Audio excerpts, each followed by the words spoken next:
নমস্কার বন্ধুরা, আমি সঙ্গীতা। আজ আমি চলে এসেছি আপনাদের কাছে আদা সম্বন্ধে কিছু তথ্য কথা তুলে ধরতে। আজকের বিষয় হলো আদা।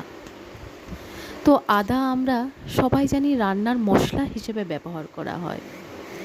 আদাকে শুকনো অবস্থায় শুট বা শুঁটি বলা হয়। আদা এক প্রকার বর্ষজীবী কন্দ জাতীয় উদ্ভিদ।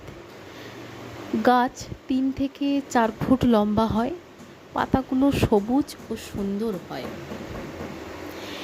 এর প্রায় ফুল দেখাই যায় না এবং ফলও দেখা যায় না।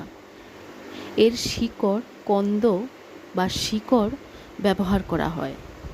ব্যবহারের অংশ, যেসব জিনিস ব্যবহার করা হয় আদার, সাধারণত কাঁচা অথবা সূক্ষ্ম পাউডার আকারে আদার কন্দ ব্যবহার করা হয়। আয়ুর্বেদিক শাস্ত্রে আদার গুঁড়োও ব্যবহার করা হয়।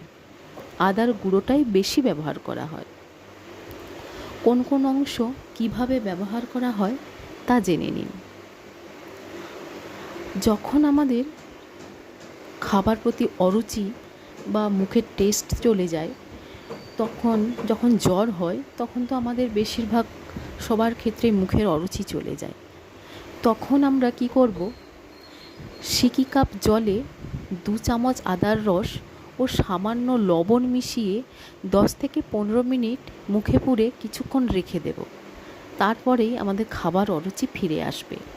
2 নাম্বার, খাবার আগে বিট লবণ দিয়ে একটু আদা চিবিয়ে খেলে পেট ফাঁপা দূর হয় এবং খিদেও বাড়ে, হজম শক্তিও বাড়ে। জিভ ও গলার কফ, জড়তা কেটে যায়।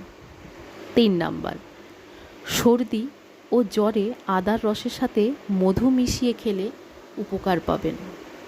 4 নাম্বার, শরীরে যখন চাকা চাকা হয়ে ফুলে ওঠে, যাকে আমরা চলতি ভাষায় আমবাদ বলি, পুরনো গুড়ের সাথে আদার রস মিশিয়ে খেলে উপশম হবে। 5 নাম্বার, পুরনো আমাশয়ে 1 গ্রাম আদার গুঁড়োর সাথে গরম জল খেলে উপকার পাবেন। 6 নাম্বার, বসন্ত রোগে 1 চা চামচ আদার রসে 1 চামচ তুলসী পাতার রস মিশিয়ে খেলে বসন্তের গুটি তাড়াতাড়ি বের হয়। 7 নাম্বার, ছাগলের দুধের সাথে আদার রস মিশিয়ে খাওয়ালে হিক্কা থেমে যায়।